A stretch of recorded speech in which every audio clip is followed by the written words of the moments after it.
ഞാൻ ഇന്ന് കളിക്കാൻ പോകുന്നു സൂപ്പർ മാർക്കറ്റ് മാനേജ്മെൻറ്റ് എന്ന ഗെയിമാണ്. നമുക്ക് തുടക്കത്തിൽ ഒരു ബോക്സ് ഇട്ട് ആ ബോക്സ് നമ്മൾ ഓപ്പൺ ചെയ്യും. ഓപ്പൺ ചെയ്ത് നമ്മൾ പ്ലേസ് ചെയ്യുന്നതാണ്. പ്ലേസ് വെച്ച് വെച്ച് വെച്ച് വെച്ച് വെച്ച് ആ വെച്ച് വെച്ച് വെച്ച് വെച്ച് വെച്ച് വെച്ച് വെച്ച് വെച്ച് ഇത് കഴിഞ്ഞിട്ട് നമുക്ക് ഇതൊക്കെ വലിച്ചെറിയാം. വെസ്റ്റ് എന്ന് പറയാം, പക്ഷേ വലിച്ചെറിയും.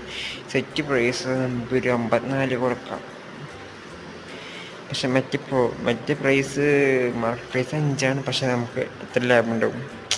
8.54 മൈനസ് എച്ച് 5.78 അത്രയും. അതോട്ടെ നെക്സ്റ്റ് നമുക്ക് വണ്ടി ക്ലോസ് ചെയ്തിട്ട് ഓപ്പൺ ചെയ്യാം. അപ്പോൾ ആരെങ്കിലും വാല തുറക്കും. ഫസ്റ്റത്തെ കസ്റ്റമർ ആയി നോക്കണം. നമുക്ക് ഫസ്റ്റത്തെ കസ്റ്റമർ പ്രൈസ് സെറ്റ് ചെയ്ത് നെക്സ്റ്റ് ഒരാളെ പറ്റി ഇത് ഞാൻ ക്ലോസ് ചെയ്യാം. ജസ്റ്റ് ക്ലോസ് ചെയ്യാം.